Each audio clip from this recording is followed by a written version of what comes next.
In this tutorial because I know there's a lot of people that want to make Steam trains on Roblox, but no one really knows how to make. Well, there are a few, like everyone that's made a train game ever on Roblox knows how to make this stuff, the valvegear. But not a lot of people that are starting out actually know how to do it because there's no good tutorial, and all the tutorials out there seem to make you use vehicle C2, which I mean, I tried. It works if you know how to do it well and consistently, but me, it's different either time, and advanced welds keep like screwing with everything. So I've devised this my own system. You will need access to both Studio and Roblox, but if you have Roblox, you have Studio, so I don't think that's that big of a problem. Oh yeah, the valvegear setup system I'm going to show you does work with Vehicle C2. I'm just going to show you how to rig chassis how I do it, because I think it's a lot simpler and just kind of easier to do. For like freight cars and wagons and such, I recommend you just use like a hinge constraint for the wheels, like this box car right here. Actually, wait. Oh, see, this stuff works so good. I forgot. I forgot I used hinges for the wagons. All right.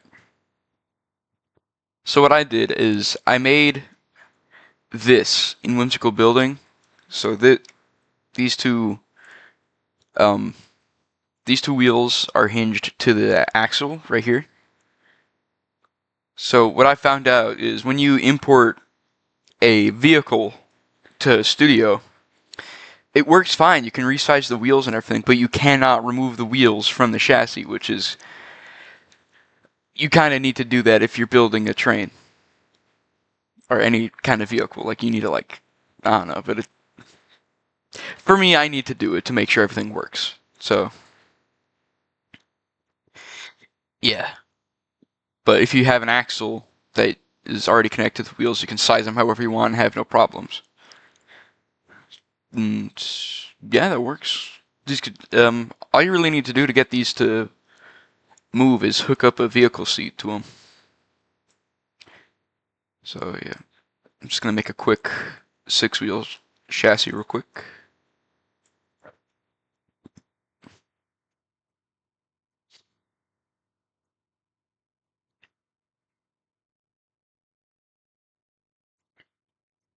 Alright, fine. One.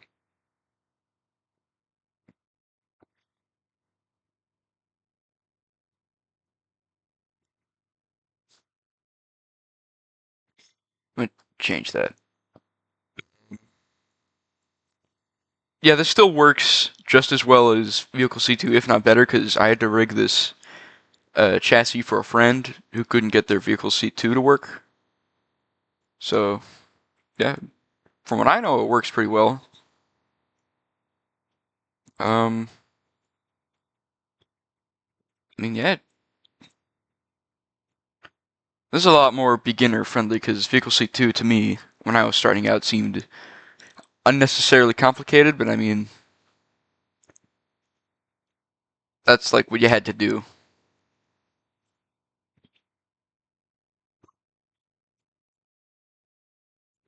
Yeah, as you've just seen, I could size the wheels however I want if I leave the axle itself alone, which I think is pretty neat. Yeah, you can do this valve gear on any amount of wheels you want. 10, 8, 1, don't really matter. Oh yeah, a little trick if you want to have this on like a regen system with like a delete and everything. Sometimes, it's kind of rare though, but sometimes if you have the chassis block itself, this part right here, the wheel might like try and collide with it even though it has collisions off, which, I mean, always have the chassis block collision off just in case. So what I do to prevent this is I bring it in by that amount, 0.05. And yeah, that kind of brings it in, stops that from happening, and everyone's happy.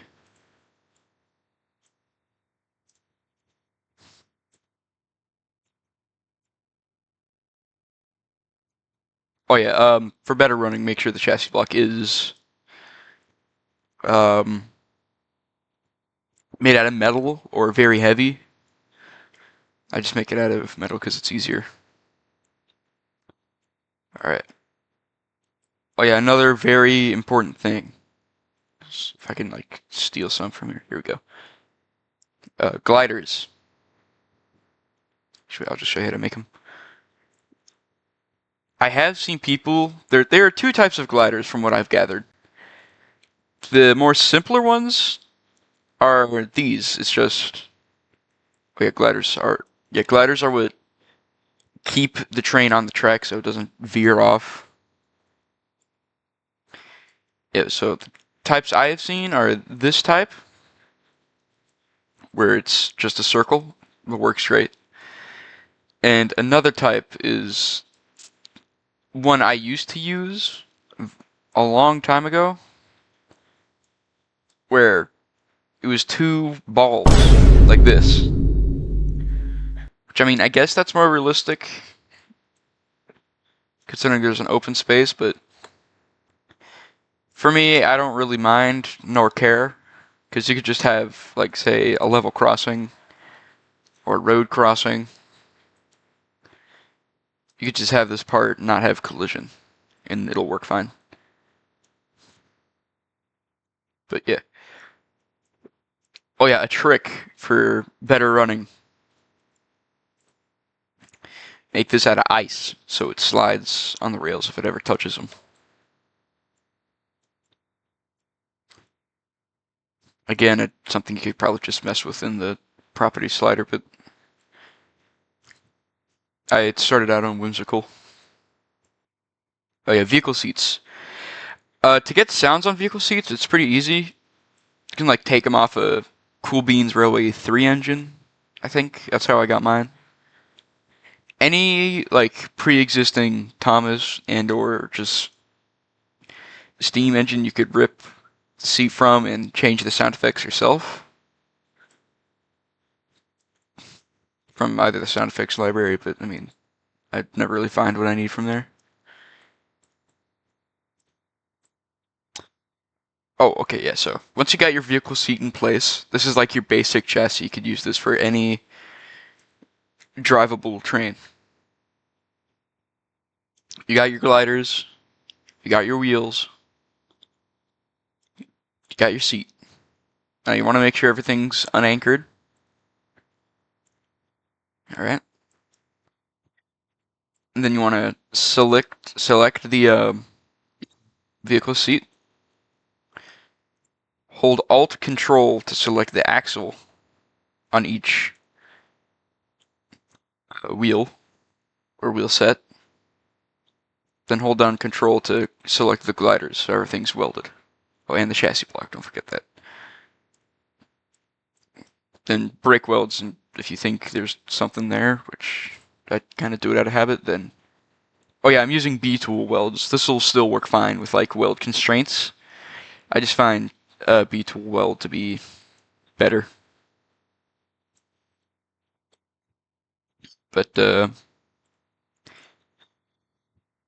yeah, this is probably the kind of chassis you're going to be using for freight cars, trains. I think you probably use this for cars because you can't turn on these.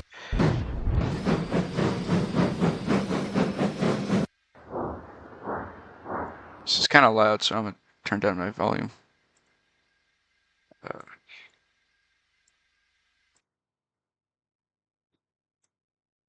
yeah, it works. It does all that. Very simple and easy to do. Oh yeah, you can use the normal vehicle seats from like B-tools or inserting one.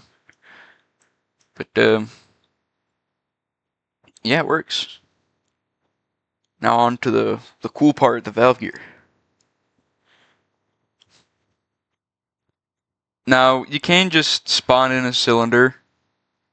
Make sure, hi cat. Cat's here. You can just spawn it in, center it like that, copy and paste. But what I do,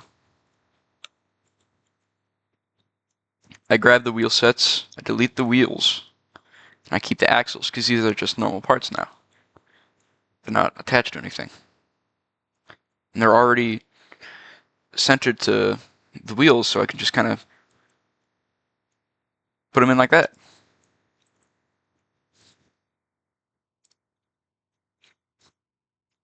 Alright, so the system I use is pretty standard from what I know when it comes to making the connecting rod.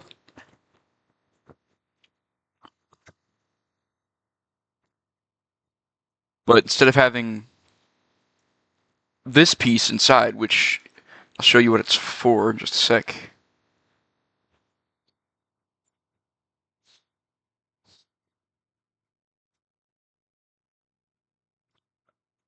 This is going to be where our hinge constraint goes. This is what's going to let it turn and not stick, hence the term hinge.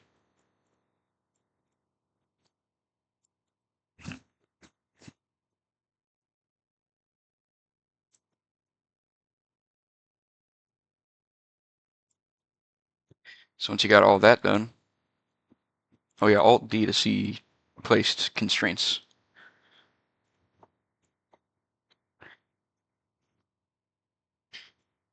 Just want to line that up.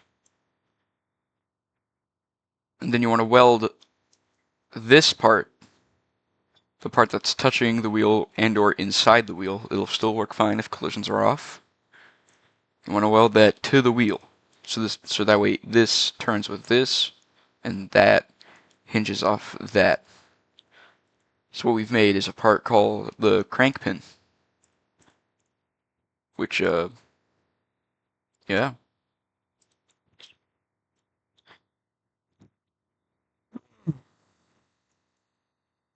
Yeah, this is the beginning of connecting rods.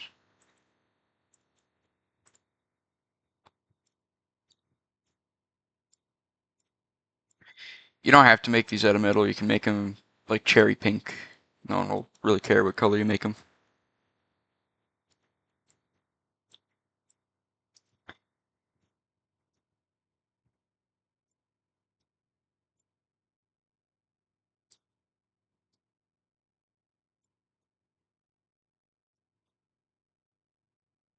All right, yeah, your basic inside valve gear chassis right here. Now for welding, the actual coupling rod itself. Select it. Okay, don't select the pieces that are attached to the chassis. Otherwise it will break. You want to weld that with F3X or constraints. Again, I don't really care which one you use. And then, oh yeah, Alt W to see welds from constraints. Or weld constraints. Alright. Yeah, so this should work.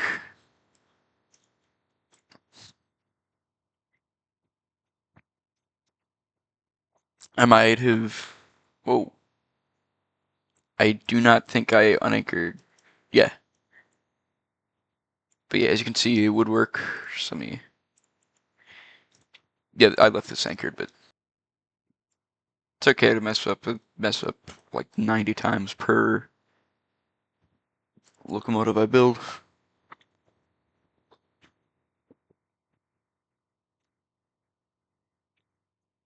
Alright, yeah, here we go. Now you got your working chassis. You can just do this for, again, how many wheels you want, 10, 8, 11. But I'm just using a 6-wheel chassis. Oh yeah, a little note. When you make a 4-wheel chassis, these might like jam. So it's always good to have a third wheel in between that's either, well not either, but is invisible, doesn't have collision. So that way you don't have jamming side rods. I think you can get it to where you don't need that third invisible wheel. Like, I'll show you what I mean. Like this. Your decal's still there, but my point stands.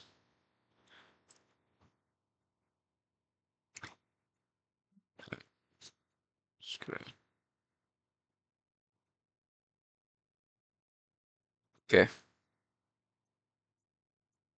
But yeah, you know what I mean. Just have this wheel invisible if you want it to be a 6-wheel chassis. If you turn collisions off, you can have them as close together as you want.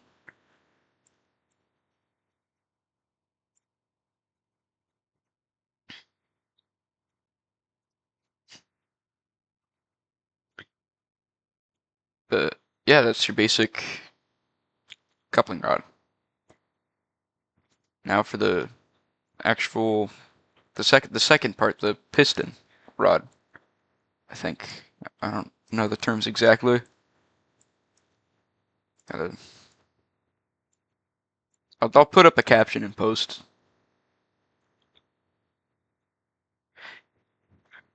Oh yeah, you can have these cylinders as long as you want. I'm just having them kind of close to the chassis because it's prototypical. Again, you can have this as however short you need it to be, but I wouldn't go past this point on how on the shortness. Guess. Um. Yeah. So I'm just gonna have it go just past, and then gonna go on your B-Tools plugin, the best plugin there ever was. You're gonna use the last, and then you're gonna rotate it to however high you want your cylinders to be on this locomotive. So I'm just gonna have it there.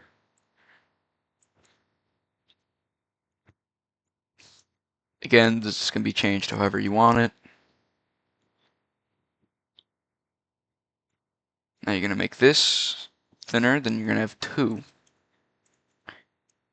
And then you're gonna make the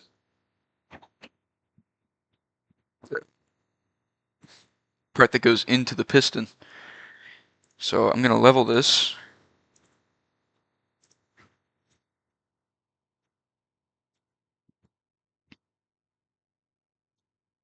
Oh,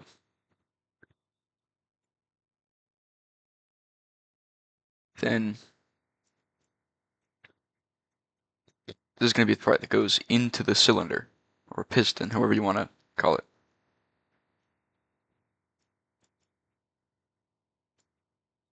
Oh yeah, a little trick to always like have this not go in and out of the piston is, I mean, you kind of just guess.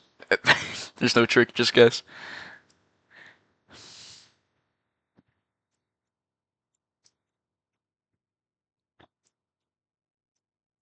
Oh yeah, do this, what I'm doing, if you always want it to be centered. You can't have it not centered, it won't hinder performance at all, but it's something I recommend.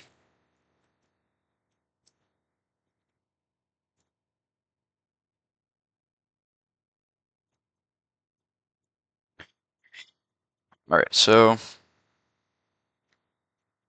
when you're first making these, always make sure you have half of it, or you have this going inside this part to about half the length of this part. I'm not explaining this very well, but you get the gist of it. Then you're gonna have another part out here. This will be invisible by the time we're done, so I'm just gonna leave it visible so you know where it is. You're gonna go to constraints, select cylindrical, which is this one.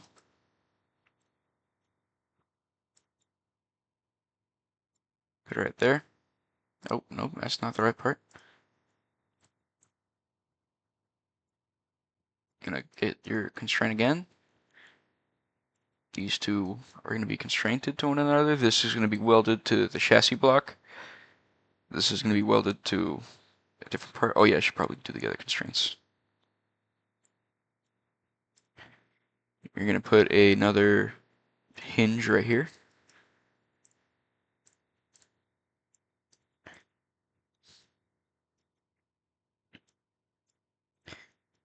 And then you're going to put another hinge right here.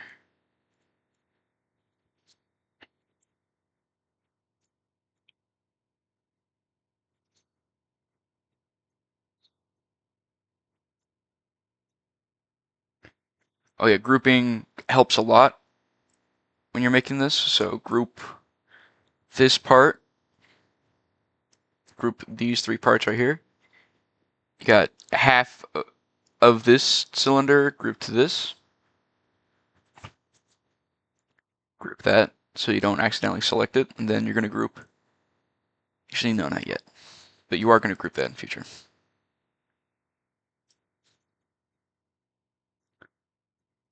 Uh,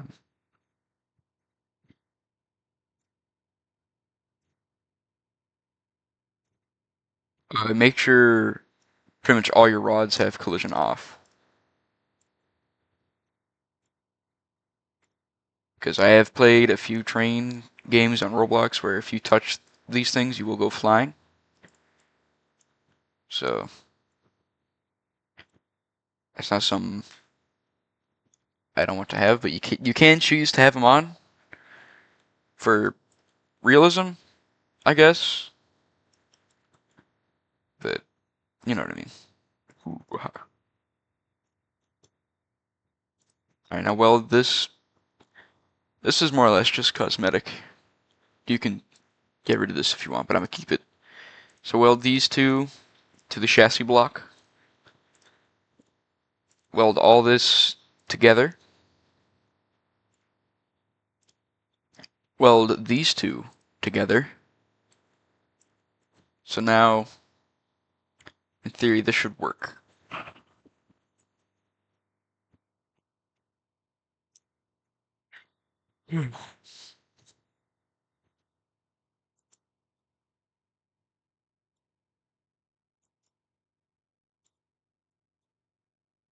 Yep. Oh, the wheel slip is because the torque I have on the seat's pretty high, so it's gonna slip a lot. Yeah, as you can see, we got the actual piston itself.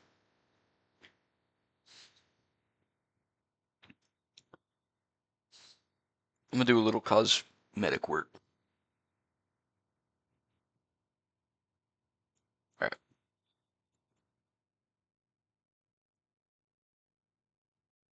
gonna make the slide bars,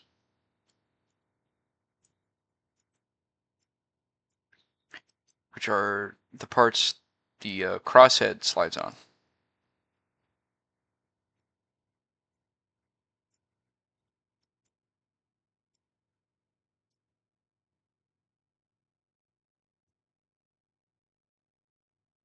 Or at least I'm gonna try.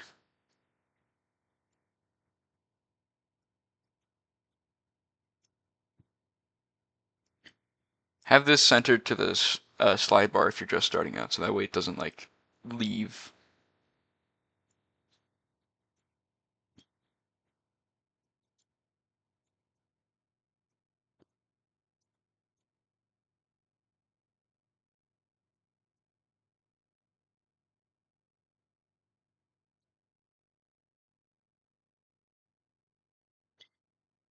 Alright, yeah, now this is looking a little more prototypical. The slide bars, these things, the long bits, weld to the piston or the chassis block, but this part weld to the little assembly right here so it moves with it. This is my first tutorial on making. Yeah.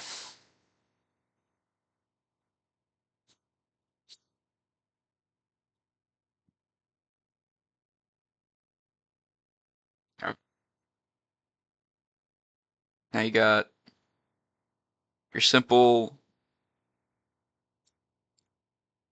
chassis type 2, I guess, to call it.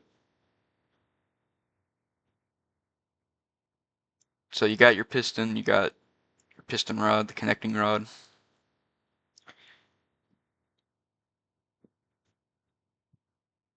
Now this is fine depending on what trains you're building. Like this is great, you could just spam this. This is fantastic. But if you're building like an American steam locomotive, from what I know, pretty much all of them have these rods. These three right here. These are where I think newcomers struggle the most, because these seem pretty complicated. Yeah, these two. These two assemblies seem pretty complicated. I thought it was complicated too, but what I realized, I was trying to copy the valve gear down to a T. So what I did is I looked at model trains and how they did it. So I'm going to show you how I do it right now.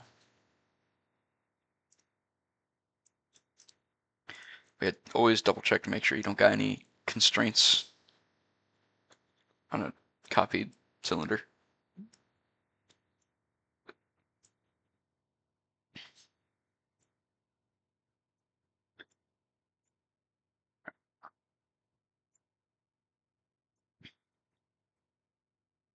So you copy another cylinder onto this one, which you do not need a hinge for this one.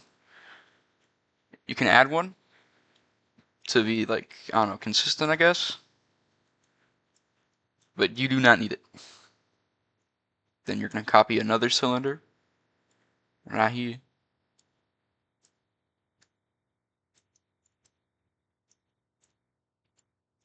And I mean, you can have this as however long you need it to be. You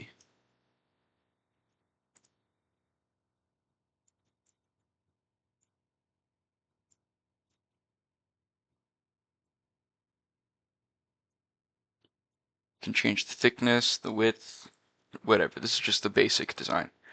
Then we're going to do that same trick we did for this rod to get it at the angle we need it, but for this, because it is offset. So I think for this one, you can have it go either direction. I think I'm going to have it go this way. That's about good. Then you're going to copy this cylinder. You're going to do the same trick again. Well, it isn't really a trick, but oh.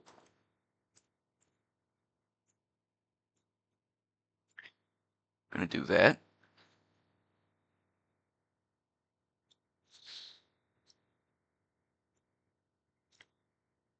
You can change the pitch of these rods however you wish. I'm just going to do it the way I see fit.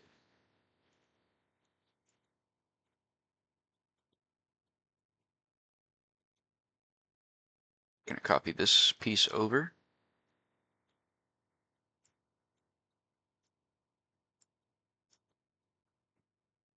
Oh, we're going to copy these two pieces over.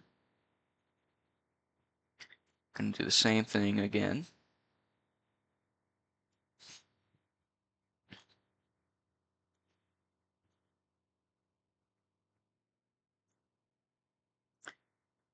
Oh, this is a very small chassis, hence why this is kind of short.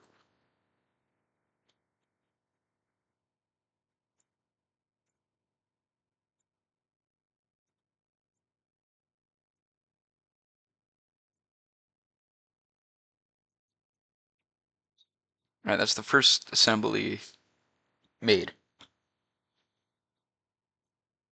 Now you're going to copy a piece right here. Group that part. Group these parts.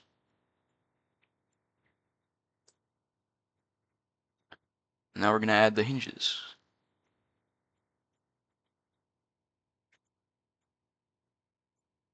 And other constraints that are needed. So for this part, I think it's called the eccentric.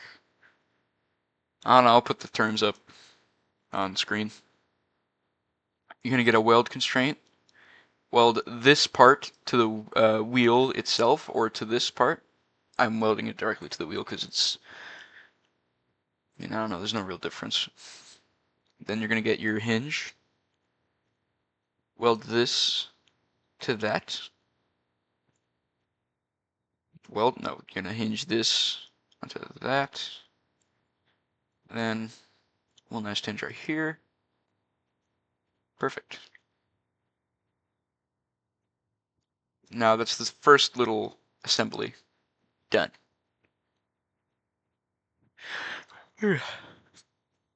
Now we got one more assembly to do, then some cosmetics, mostly cosmetic stuff to do, and then it's on to, it's either going to be done or we're going to have to tweak a few things.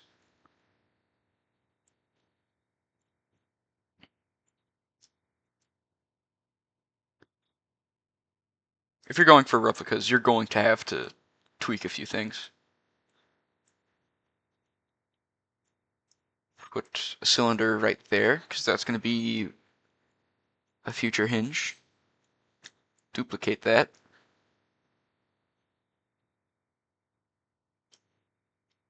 Actually, hold on. Now again, there is a million ways to go about doing the valvegear. I'm just showing you one example so you know how to like make it work. There are different types of valvegear. The type I'm showing off right now is, I think, wall shirts. Maybe I'll make a video for Baker valvegear, which is, I believe, used on the American engines, and whatnot. They have this box, and oh, I'm missing half the Baker valvegear. Okay.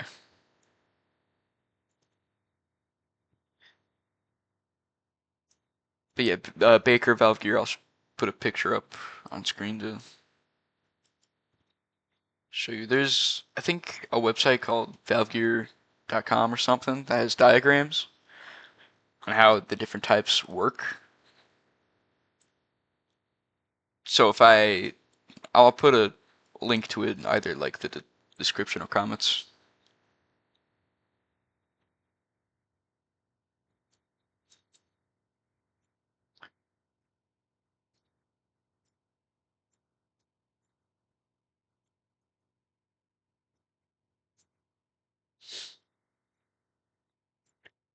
And you can make the full like exact valve setup, but I'm just trying to convey the motion that's going on because some parts that aren't moving would be moving in real life.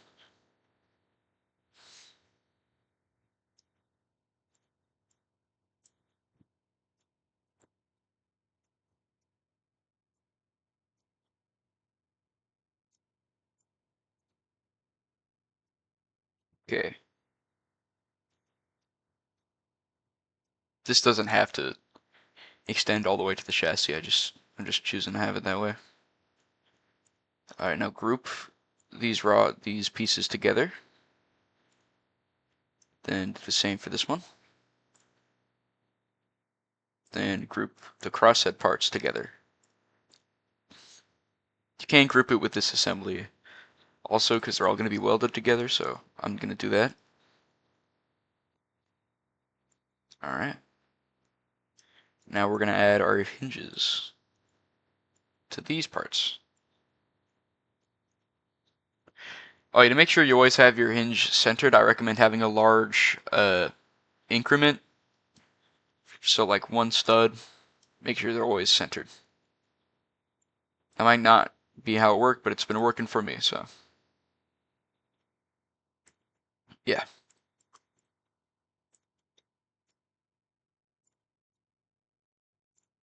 All right.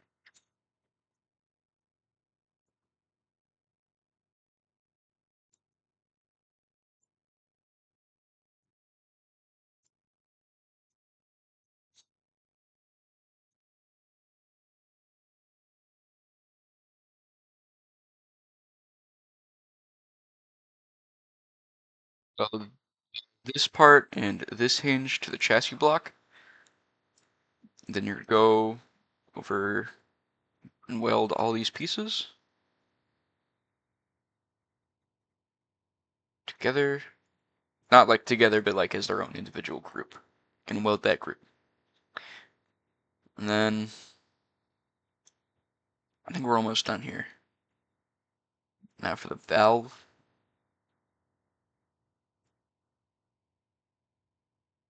Which is a smaller cylinder on top of this one, I believe. I believe I can fly.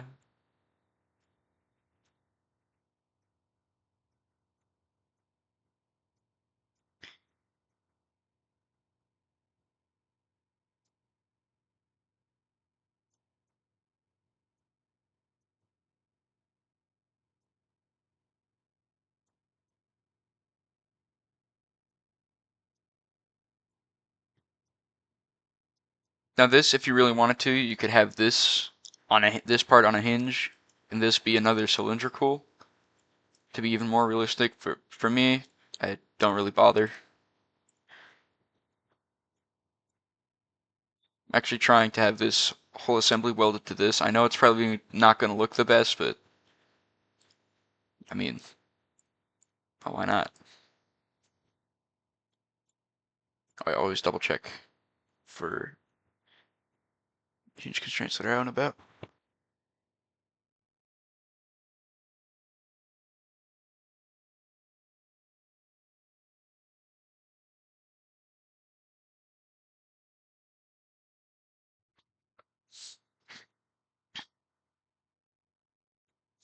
Alright, so we're almost done. Just gonna add, I think, one more piece, and that'll be like your basic valve gear.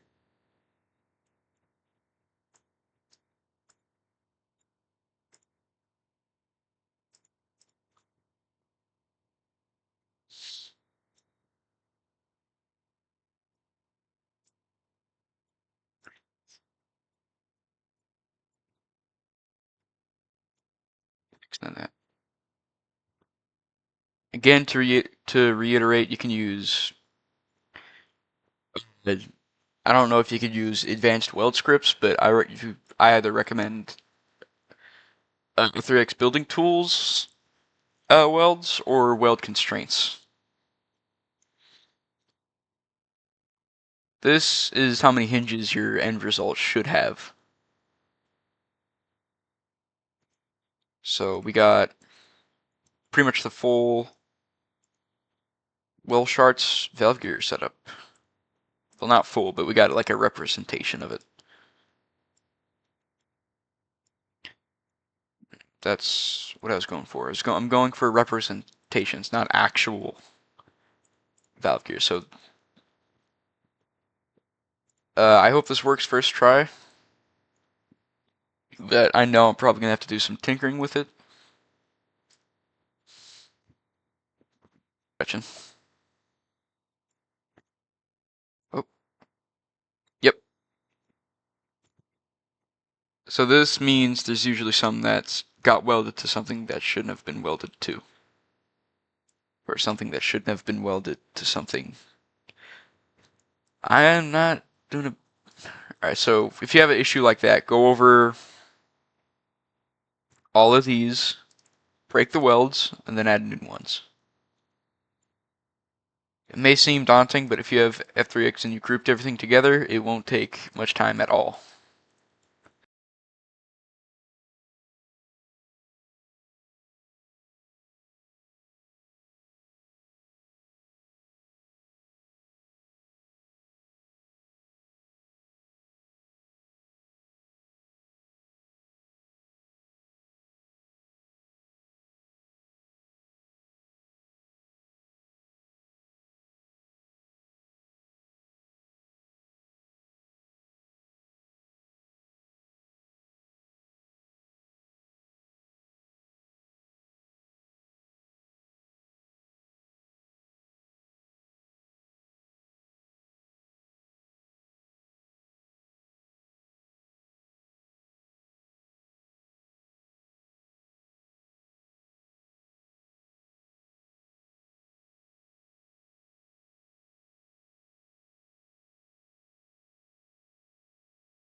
Here's the problem. There's weld constraints onto this part.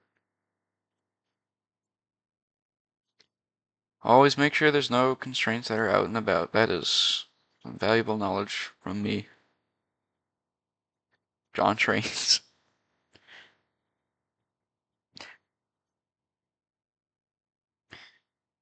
Alright, everything should work now.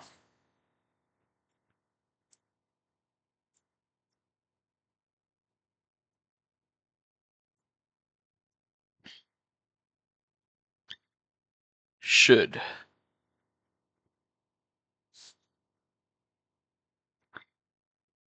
That was my mistake. If you don't, your chassis should work.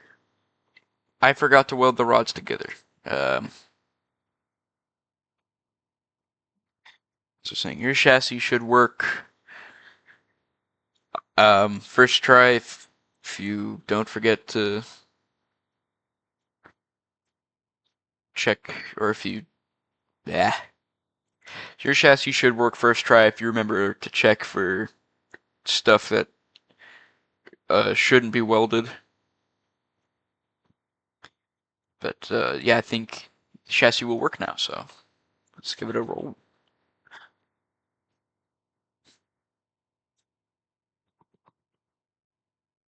All right.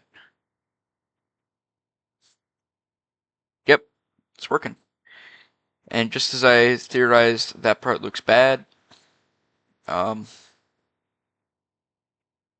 I don't really know what I was thinking, but yeah, now you know how to make a basic valve gear or wheel shorts.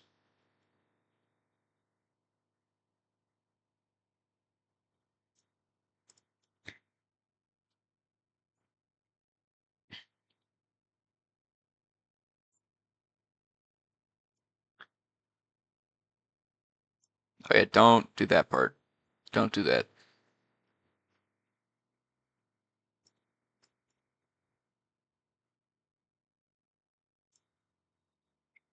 Now, I think this part is put on wrong, so I'm gonna fix this valve gear, make it look better, but the functionality is gonna be roughly the same. After a few modifications, I got it to a point where I like it.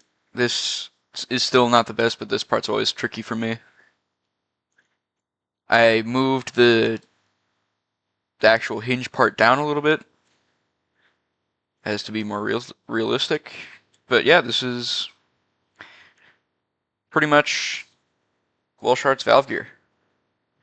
Maybe I'll make a tutorial for Baker valve gear in the future, but I don't know if I am. But you don't have to copy this exactly. Just um, yeah, just use this tutorial for reference on how to make valve gear. I guess it's a tutorial.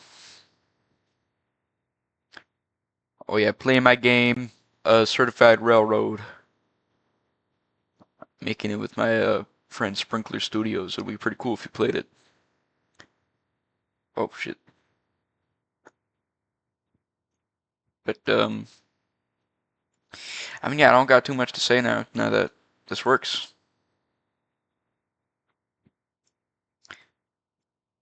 Um, oh yeah, another piece of advice: metal wheels, better running and better traction, I guess.